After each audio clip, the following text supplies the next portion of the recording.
everybody, and welcome. It's a beautiful fall day. It's hard to believe it's almost winter and that we are nearly at the end of this fall season of our 30th year of Books and Coffee.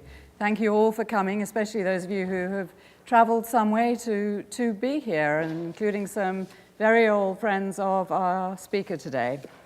And a special welcome to members of the Friends of Concordia. We really appreciate all that you do to support us and keep these series going. If you didn't fill out one of the purple raffle cards earlier, please hold up your hand now, and Laura will come around and collect it. And the prize today is a copy of the book we're discussing, The Sigfluence Generation.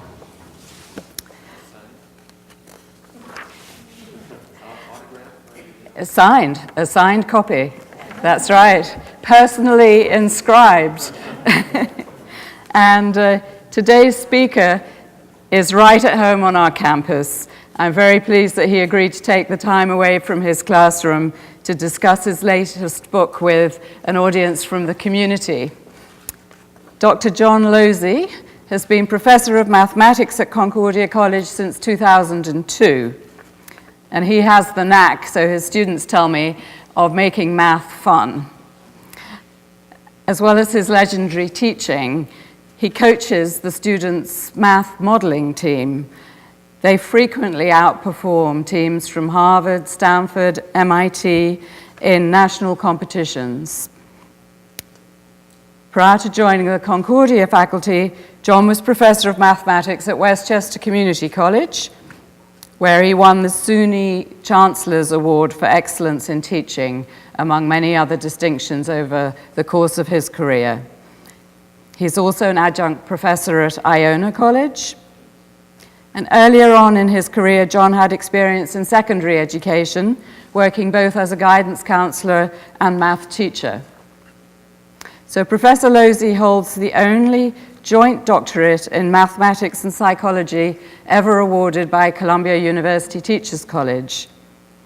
I'm very curious to hear how he has combined these two disciplines to develop his unique ideas and to give us very special insight on young adults, the subject of the Sigfluence generation.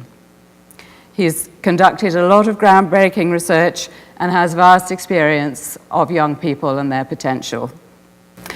After John's presentation, we'll have some time for questions, and as usual, please keep your questions brief and wait for the microphone to reach you and speak into the mic so that everybody can hear your question.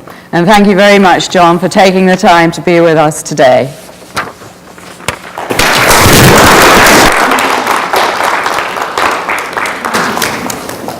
Thank you for inviting me. This is a real pleasure.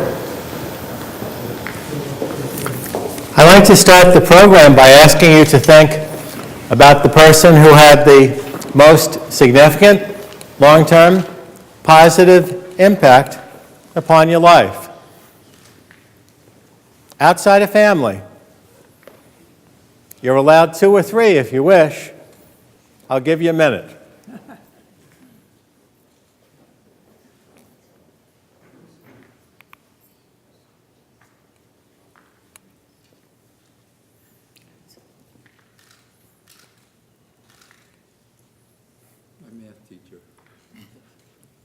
Mine too.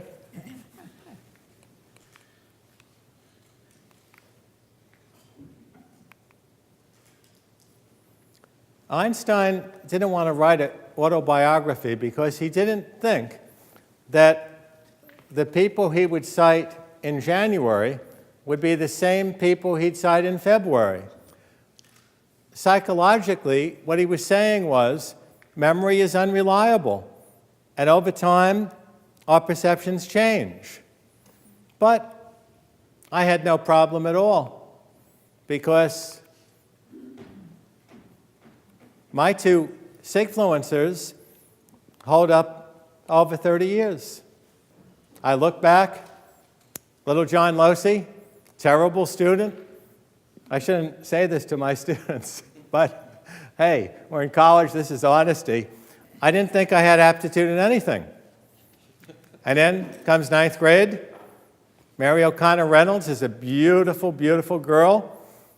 She was my camp counselor the year before.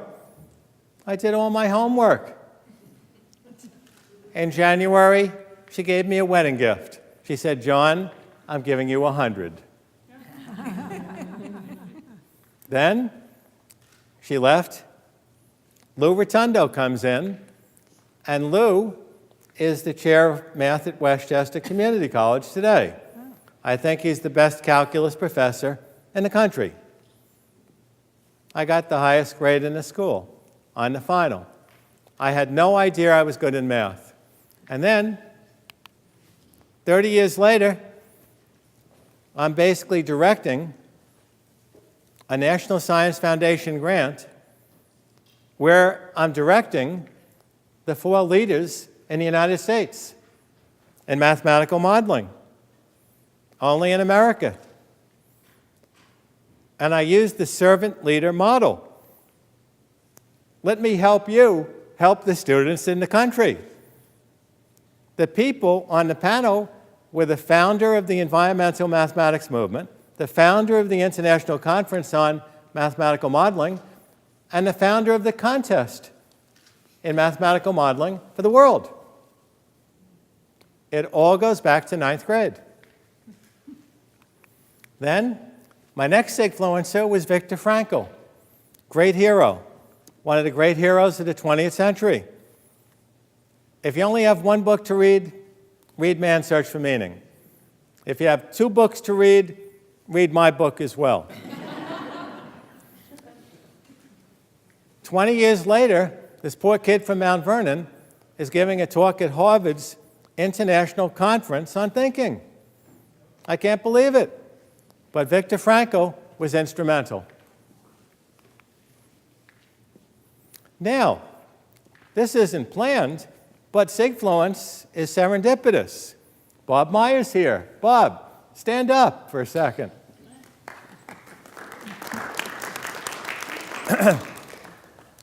20 years ago, Bob called me and said, "John, I want you to teach this course, linear algebra.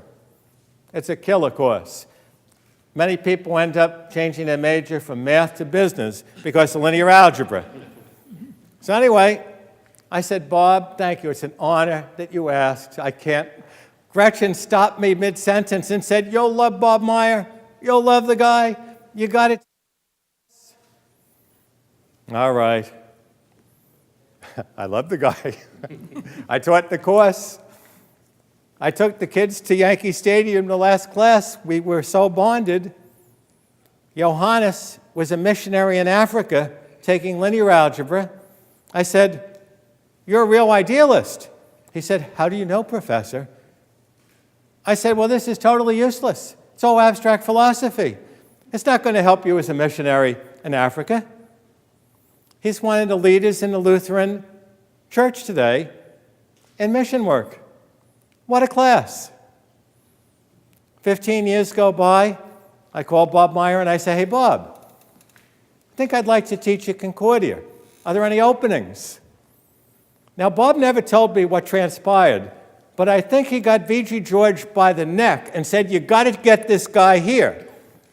In a nice way, in a very low-key Lutheran fashion, he did that. That's a metaphor. Now, when I reflect on my life and examples of Sigfluence, just so you have a better handle on Sigfluence, I started off at Hawthorne Junior High, savage inequality school. My 8 semesters of calculus were of no value at all. The only thing that mattered was I was a jock, very athletic, and very proficient at breaking up fights. So, after a year, I said there has to be a better way. I told my principal I wanted the 100 most difficult kids in the school who got left back. I want to take care of them. I want to get 30 tutors from the local colleges, and I want the power to promote them whenever I want. All problems come to me. It took him a millisecond to say, "Thank God, yes, yes, yes, John, take them." It was magic. It was Sigfluence. I was the Pied Piper. They followed me everywhere. 80% of them passed all their subjects. It was Sigfluence in action. It was animating. It made the American School Board Journal as a national model for helping inner-city kids assume responsibility. Yonkers rewarded me by laying me off, and the program was dead. Sigfluence is very hard to achieve. Long-term influence is very hard to achieve.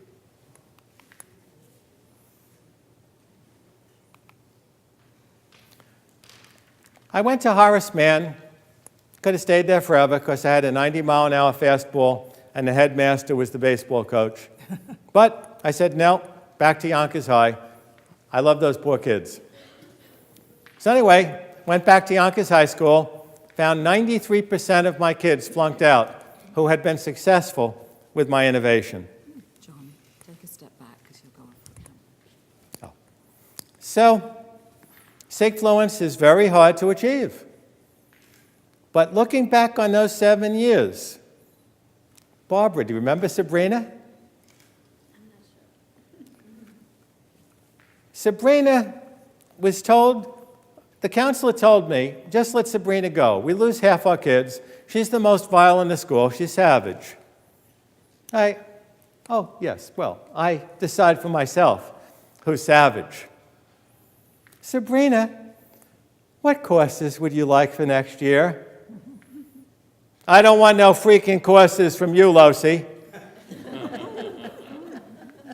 She didn't use the word freaking. Sabrina, dear, have you thought about cosmetology or business? I don't want no blanking cosmetology from you, Loase. She didn't use the word blanking. And she threw me because normally I'm pretty calm and pacific. I recommended cosmetology to a kid who would say, I don't want no blanking things from you. You will not go far in cosmetology with that level of manners. Well, I took Sabrina to the farthest corner of the school. I closed the door. I said, Sabrina, you are vile. You probably don't know what that means. It means you're uncouth. You probably don't know what that means. It means that your behavior is despicable. In 10 years, you're going to be homeless, on the streets, with the vermin crawling over your body if you continue talking like this to people who are trying to help you. Little tear came down her face.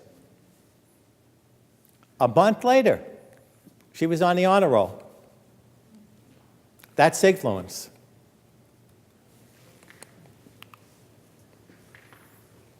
At Concordia, Dean John Barr recommended I call Sandra Noah 5 years ago. She might take calculus and do well. Music to my ears. At most colleges, they wouldn't have bothered.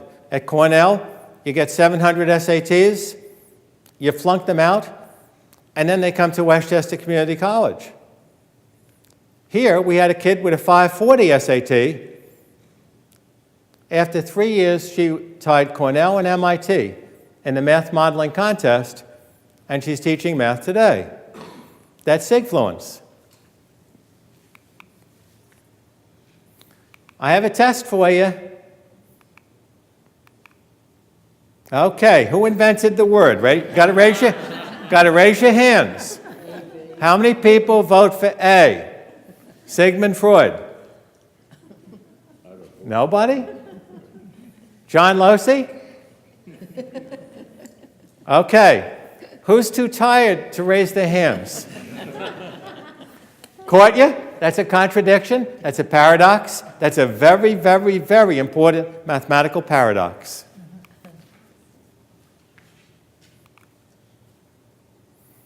Okay.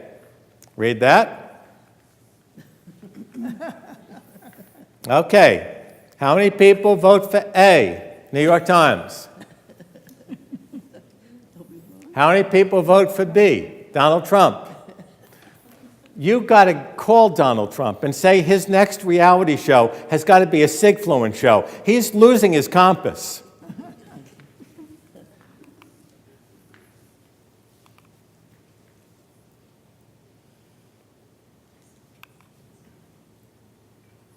Okay, please read that.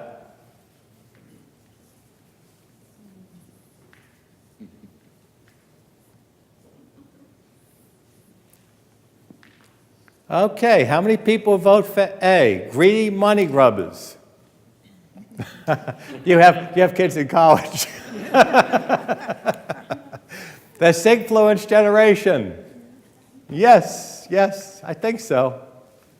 I hope so.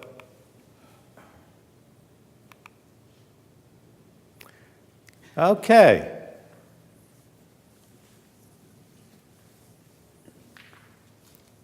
How many people vote for A? The whole U.S., 300 million. I'd be under that piano, face down. B, 542 students from beloved Concordia. Yes. And people might say, if the academic world attacked me, one of these days I'll have enough stature to get regularly attacked by the academic world. I'd say, I think Concordia is a nice place.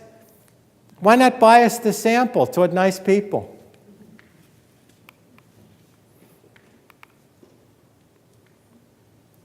So read that.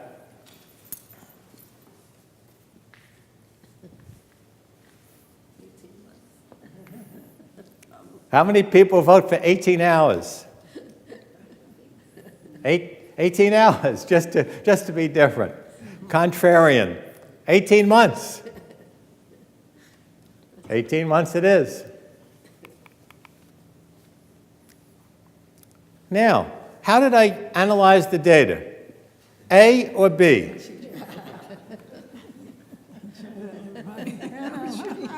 How many people vote for A? Yankee fans. I have my Yankee jacket and my Yankee cap in the office. After I get this off, the Yankee jacket's coming on. But anyway, we use statistical modeling, and after this talk, if you want to see what 10,000 correlation coefficients look like, that's one day's work. 10,000. That's one day. Yeah, because you have the new machines. Exactly. If you did it 20 years ago, you wouldn't. I did statistics ages ago. 30 years it would take to do 10,000 correlations. Exactly. I was there. It was torture.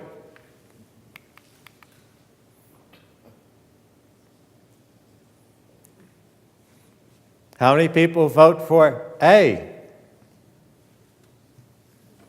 How many people vote for B? Little hope. Hopeless. Nah, there's hope. There's hope.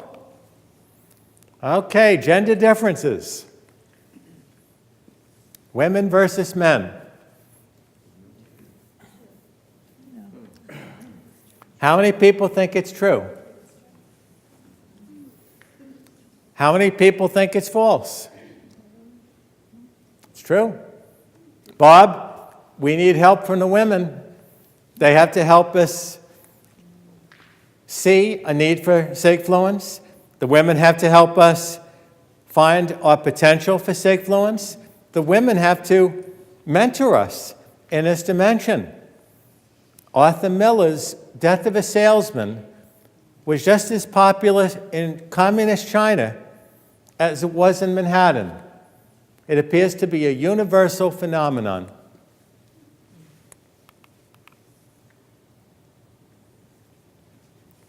Now this one, you're going to like this one. We're going to get 100% correct on this one.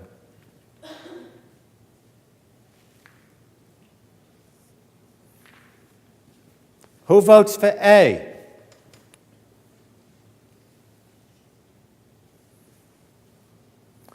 Who votes for B? I vote for B. Unfortunately, it's an assumption. Can't prove either one. The linguists get real mad at me, though, for this new word. A linguist walked out of my talk at Harvard because I invented a new word. He said, mathematicians aren't allowed to invent new words. That's Oxford, that's Webster's. And after our glass of wine and a 2-hour debate, he said, you know, John, I don't agree with you, but people should listen to your perceptions. Right now, I think we're mired in the English language. We don't have a word for potential for Sigfluence. We don't have a word for need for Sigfluence. We don't have the word Sigfluence. We don't have a word for the Sigfluence you receive. We don't have a word for the Sigfluence you give. We don't have a word for the Sigfluence that can emerge from tragedy. Viktor Frankl, tragedy. Sigfluence emerges. Dietrich Bonhoeffer, tragedy. Inspiration to millions, his heroism. We don't have a word for that. Dr. Boroditsky at Stanford is questioning the language independence assumption and riling up the linguists at MIT. I'm rooting for her.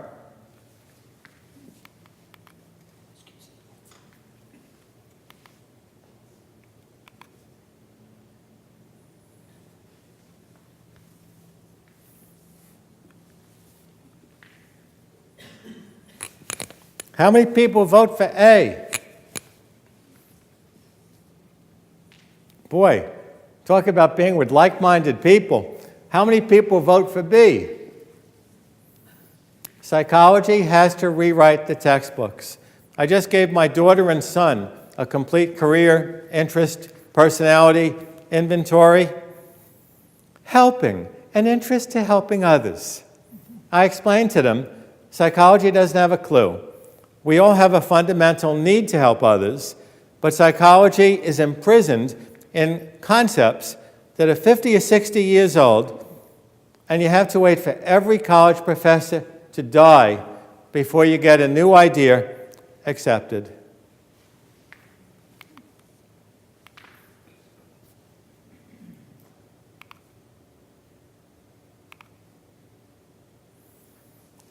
The last year since the book came out, I always wonder whether something is going to pop up to contradict what I've said or contradict something in the book. Nothing.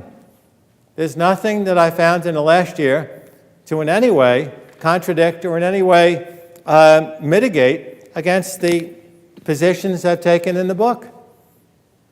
I read about Derek Jeter starting a foundation for kids at risk, modeling his father's behavior as a counselor. He does things at a very high sigfluential level. He's very careful, very thoughtful. When my dear friend gave us baseball tickets 3 years ago that we couldn't afford, this fan was cursing at Clemens. And cursing, you know, it's vulgar, but he was going to the family, the kids' names. I mean, he was really disgusting. So Jeter got up. Please, sir, no. Guy ignored him, kept cursing at Clemens' family and children. Jeter had him thrown out. That says a lot. You can't do that in a civilized society. So Jeter, I think he's got it. Bill Gates and Warren Buffett. I don't know this for sure, but I think Bill Gates married Melinda, and Melinda said, Bill, you have $40 billion. You already get a new computer every 6 seconds. You got a house that's 20,000 square feet. You can go anywhere you like. What are we going to do with this money? Let's give it all away. He said, are you crazy? Slowly but surely, though, the women get their way, and now it's Bill Gates' intention to give away all his money. Warren Buffett is close friends with Bill Gates. They play bridge together. I don't know this for sure, but I bet Bill Gates spoke to Warren and said, Warren, you have $40 billion. You're 75 years old. What about giving away a part of it? And Warren Buffett, I know he said this, I do not want dynastic wealth for my children. Rockefeller, Vanderbilt, dynastic wealth. $1 million here, $1 million there, that's it. No billions. So I think Warren Buffett said, Bill, if you quit your day job as CEO at Microsoft, I'll give you $40 billion more to give away. And that's what happened. But it's very hard to give money away and help people. For example, one of my churches, a fellow raised $1 million for the church. And he told me that the people stopped giving and the energy toward the church was diminished. And in years, the church closed. Effective giving is very, very difficult. I'm sad to say that I lost a stunning amount of money in the stock market in 2000. It's a good thing I married a minister's daughter, because most normal women would have been outraged. But we were giving money away from a Sigfluence perspective. That was my plan. But the stock market crashed. And I would have really liked to immerse myself in how to give money away effectively. And it would have taken a couple years. This isn't easy. It's easy to give money away, but it's very hard to give money away and not weaken the resolve of the recipient.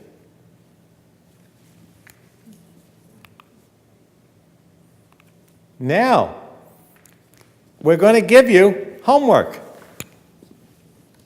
So, could you pass out some papers? And do you mind passing them out, Stephanie? Here's homework for you. You can email me with. You have to basically read. Basically read 3 books, view 2 movies, and report back to me over the next year whether you love them. Isn't it nice? You don't have to worry about a grade. And before questions and answers, I'm going to ask if we could play a song that my daughter put on a CD for me that I think captures the hope of the Sigfluence generation. So, 3 minutes from now, we'll start questions and answers.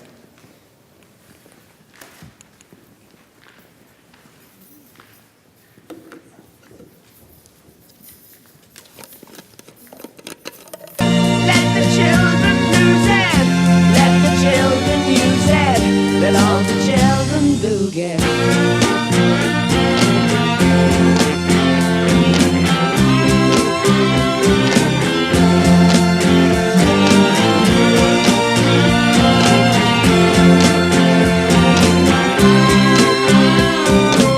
I had to phone someone, so I picked on you.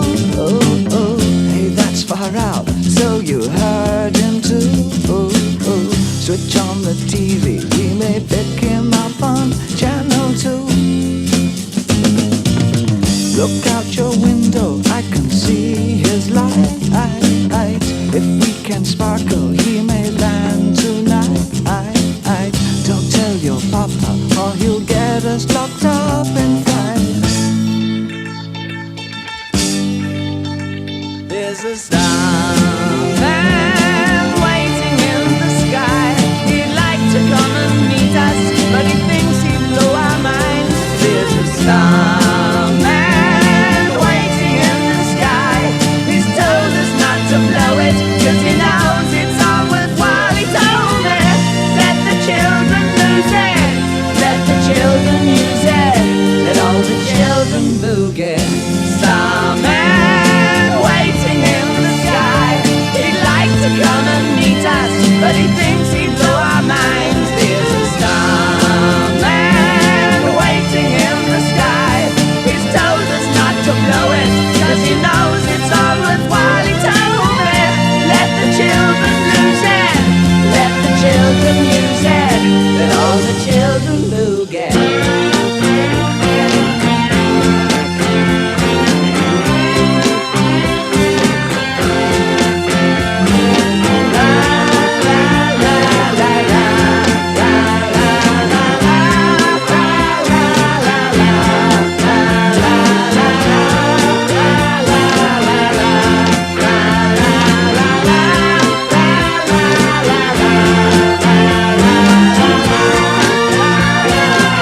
thank you, John, and that was great music. So we have some time for questions and discussion. And if you'd like to raise your hand if you have a question, Laura or I will pass a microphone across to you.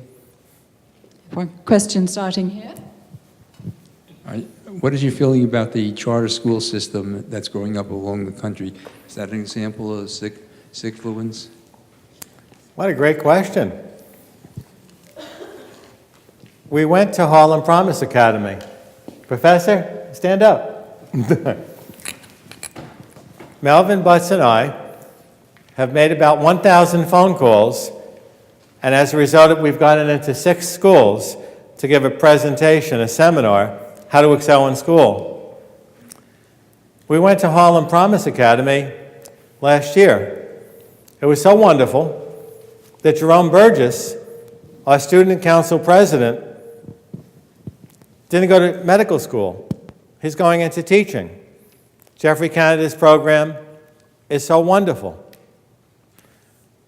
Now, your question is very deep, though. So I want to give you a full answer. President Bush had a very noble idea: no child left behind. The only problem was that statisticians like me were expected to lie with statistics so that every school system would look good. And I was hired by 2 Westchester school districts to evaluate the Gear Up program that was part of No Child Left Behind. I had to resign because I had a videotape of these kids that I wanted on public broadcasting, and I had all the signed release so the country could see what inner city education was really like. But the 20-page contract that my partner and I had to sign meant that we couldn't have done what we already did. So what you have is every school system, rather than Sigfluencing its students, is trying to look good. So consequently, it's a perpetuation of the status quo. Now, President Obama comes in, and he says, we're going to clone Jeffrey Canada's program in Harlem, Dennis Litkey's exemplary program in Rhode Island. We're going to get the best, and we're going to clone it and expand it around the country. The only problem is you only have one charismatic Jeffrey Canada for Harlem. You only have one charismatic Dennis Litkey for Rhode Island. Most teachers are average. Everyone isn't a superstar. So consequently, we live in a world of illusion. President Bush wants No Child Left Behind. President Obama wants basically to clone these exemplary programs that require superstars, and we don't have enough superstars. If we got rid of the illusion of assessment of teachers and the assessment of people, and we just brought out a helping spirit and a Sigfluential spirit, and how can I help you? The servant leader mentality, and not have people going up against each other for a $2,000 bonus that's bogus anyway. I have all kinds of fancy awards on my resume. It doesn't matter. What matters is serving the student. And that's what's missing. President Obama is missing it. President Bush has missed it. And you have to get me on Oprah so we can basically get the message out that we're missing the boat. And I'll donate all my money to charity. Question here. Yes. Oh no, my twin brother, separated at birth. I'd like to ask you, what influences you to, or what motivates you, I guess, to exercise Sigfluence? And the other thing is that... Wait, one question at a time. I can't hold. I can't hold 2 questions. But it's all one sentence with a comma in the middle. Well, semicolon maybe. Anyway, the other thing. He's always going to win. It's this. I wasn't. I never thought that I could win. Yes. Do you ever get frustrated from your attempts to exercise Sigfluence? Do I get frustrated? I get up in the morning. If I have potential for Sigfluence, I feel it's going to be a good day. I get up in the morning and things are depressing, I can't make a difference, it's going to be a bad day. Do I get frustrated? If I didn't have Melvin Butts, I would have quit. I make no money from it. I get no release time. I get no financial benefit whatsoever. There's dubious status going into the poorest schools. Where is the status? Where is the money? Where is the credit? No, it's a pure altruistic move on our parts. And I have told to Professor Butts at least 100 times that if I didn't have him to make half the phone calls and take half the disappointment, I believe I would have quit. For example, we went to Mount Vernon High School. I walked in. I waited for 40 minutes for the principal. The principal had no clue who was here. I went up and I said, "My name's John Loase. I'm a Mount Vernon High School graduate. 81% of your kids are going to flunk out college if they don't get serious about their study. We've gone to Harlem and Yonkers. We have a seminar to inspire them. We'd like to talk to your whole school." Oh, thank you. Oh, my assistant principal. We'll see you. Well, I spoke to the assistant principal. I think it was, the next week, Melvin, or the next month? Next month? She said, "Oh, yes, you're the people about that talk. Yes, we're the people about that talk. We're having career day next month. You could come in before the students come in for career day." And Melvin and I said, "Oh, that's good, that's nice." The only problem was that career day started at 7:30, and we'd have to get there at 5:30 a.m.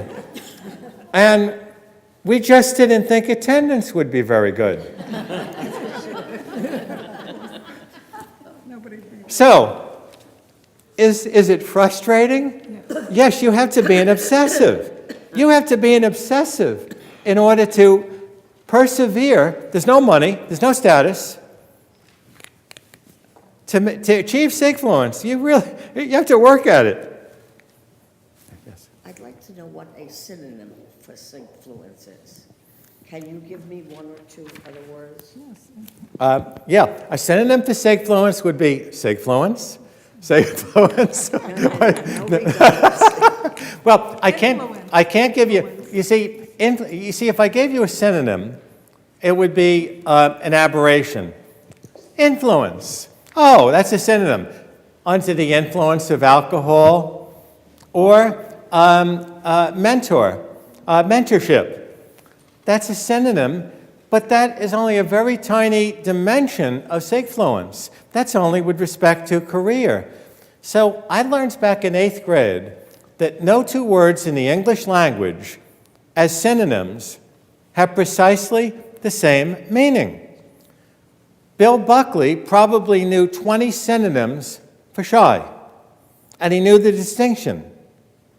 Every synonym I give you for Sigfluence is dramatically lacking. Rather than a synonym, I think we need a word for serendipitous Sigfluence, when I read Man's Search for Meaning. Sigfluence, when you bounce back from tragedy and let the tragedy fuel your desire to help. That's Viktor Frankl. Sigfluence in your potential to achieve Sigfluence. That's a separate word we need. Another synonym. Then we need a synonym for call it a synonym then. Actually, why don't we call it a synonym? We need a word for potential for Sigfluence, need for Sigfluence, actual Sigfluence, serendipitous Sigfluence, Sigfluence that emerges from tragedy. That's like 6 different words. Like the Eskimos have 20 different words for ice? Mm-hmm. We don't even have one for Sigfluence. But if you could get me in the Oxford and Webster's, that would be a big start. Dr. Joseph Hankin, my president at Westchester Community College, Once a year, I'd visit Dr. Hankin, give him my latest book, and he'd say, John, you got to get this word in Webster's. I haven't yet. I wondered how you deal with between cooperation and competition with these youngsters. In other words, do you feel both are needed Hold the microphone in closer. Hold the microphone closer. closer? You want to repeat it? I'll repeat Yeah. the question. Okay. The question is, how do you feel about cooperation versus competition with the young people? Concordia students are just wonderful. I mean, look at Kendra. She doesn't have to be here. She has an A even without being here. And Stephanie. I mean, these are really good kids. Hi, Maria. I mean, these are very, very nice young people. This isn't Harvard. This isn't high status. But the students compensate for that. They're really fine people. So there's no competition. The one thing, though, I think that the young people are clueless as to how they're going to transform this mess. I mean, I've been teaching for 40 years, and I have ideas. But Oprah doesn't have me on, so only a handful of people have heard my ideas. So these young people have to hear our successes. They have to hear about our failures. We have to be honest. And I err on the side of honesty. Sometimes I get guilty because I say, maybe I'm too honest. Kendra, do I get you depressed by being too honest? No? Okay, good. Because that's where I err. I err on complete, brutal honesty. No self-aggrandizement whatsoever. And that's what they need. But I don't see a groundswell of advice for these young people. I don't see psychology coming to the rescue. I don't see college coming to the rescue. I don't know where the rescue is going to occur. But they have to talk themselves out, in other words, with each other. In other words, the intercourse between... Yeah, they basically have to solve society's problems together. But I think, for example, if they talk to me about the economically disadvantaged junior high school kids, I tell them, you got to have a program for them until they get their master's degree. Once you withhold counseling and intervention, they flunk out. We had wonderful results, grade 6, 7, 8. They went to the high school, 93% of them flunked out. We have to have continuous caring for these kids. Melvin Butts and I wrote several grants now for $1 million to $2 million, and we keep coming in second to address the issues that we're talking about today. Specifically, outreach to economically disadvantaged kids and mentorship. I think, Melvin, we must have written $5 million worth of grants in the last 8 years, and we always come close, but we haven't gotten the money yet from the National Science Foundation. And I would have traded my NSF grants in '92 for mathematical modeling for this. This is more important. Question up here. Let me give you the microphone.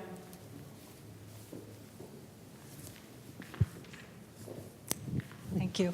You've referred to Jeffrey Canada, and when you say Sigfluence, I think of Jeffrey Canada, and I wonder if you've seen that film, Waiting for Superman, and what your thoughts are on that film.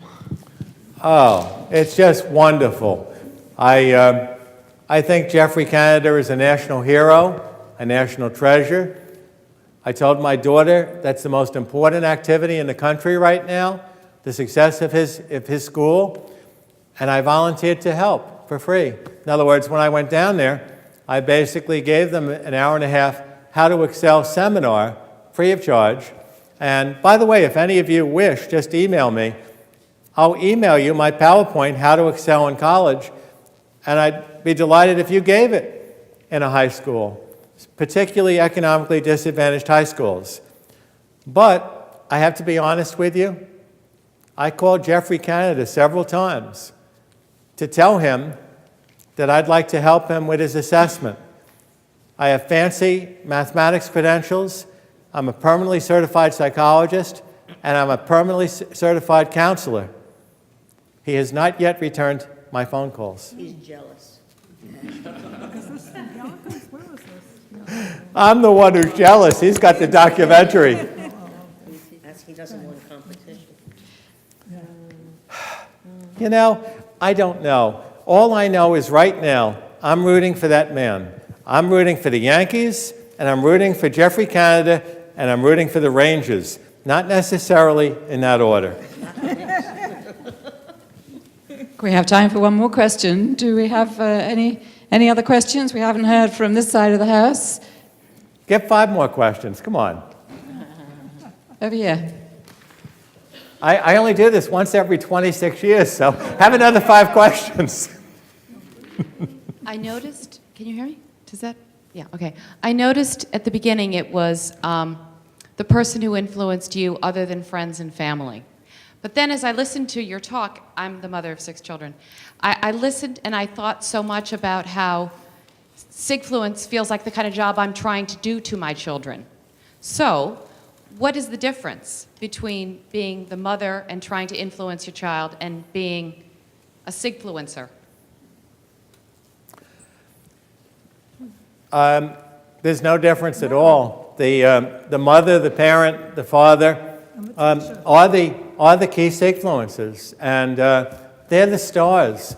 The reason that I focused on profession is because so much has been written about mother and father and Freud and relationships, but so little has been written about professional Sigfluence, accountant Sigfluence, doctor Sigfluence. For example, when I spoke at Harvard 15 years ago, that was my second time, at the International Conference for Health Policy Research, 300,000 people die a year because of preventable medical errors.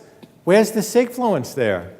In other words, I wanted to stay away from family only because I've spent 26 years in non-family, and it's exhausting where I've been there. But the parents are the key Sigfluences. They're the heroes. And the Sigfluence is the same construct, whether it be from teacher or parent. But the phenomenon is the same concept. But one interesting thing, you just made me think of something really exciting. Pete Peterson's the provost, retired at McGill University. He wrote an article about 30 years ago on the lifelong impact of a first grade teacher. His article found that the first grade teacher had more influence than the parents on the socioeconomic status of the child 20 years later. I called Pete and told him this really inspired my thinking on Sigfluence. He said, "John, we're on the same wavelength." He came down from his Montreal farm to our cabin with his wife and 2 sleeping bags, no electricity at our cabin, and we hung out for around 15 summers with the family. I called Pete last year, and Pete said his article was the most frequently asked for reprint at Harvard University Education. The lifelong impact of a first grade teacher. Lead author, Eagle, E-I-G-I-L, Peterson, P-E-D-E-R-S-E-N. Thank you. Okay, John, we have at least one more question, so Well, let's let's go for 5. How's that? well, 5 questions? let's go for another couple of minutes. Go. John, I think you kind of answered this, but do you think there's more of a need for a Sigfluential person in these young people's lives now more than ever before, or has it always been there and it's just never been brought out? That's a very profound question. I think we all need Sigfluential people. And to me, life was easy growing up in Mount Vernon. We were poor, but we played sports every day. I went down to Madison Square Garden and giant football games. $5 was all I needed to have a wonderful time out. I had great friends. Billy, didn't we have an extraordinary time growing up? Would you put your kids on a subway at 11 o'clock coming home from Madison Square Garden, walking from 241st Street into the middle of Mount Vernon now? So things are so changed. There's so few jobs. There's so much medical issues and problems and communicable diseases that these kids face. There's international competition. There's enormous pressure. So I feel lucky, having grown up in Mount Vernon poor. We had a great time. I look back and I say, boy, thank God we weren't wealthy. We had a wonderful time together. But these kids have it rough. However, what I find is that there are many times kids don't even identify a Sigfluencer. And that typically is because the parenting is so nurturing and so even that they don't need anybody outside the house. They have loving and nurturing and firm demands, and they don't need much in the way of Sigfluencers. But that's the minority. That's the minority. Most people need a Sigfluencer, but it's very unpredictable when this person is going to appear, and then it may take 20 years to evaluate that was a Sigfluential episode. John, thank you very much. My pleasure. We have one more task for you, which is to pick a winner from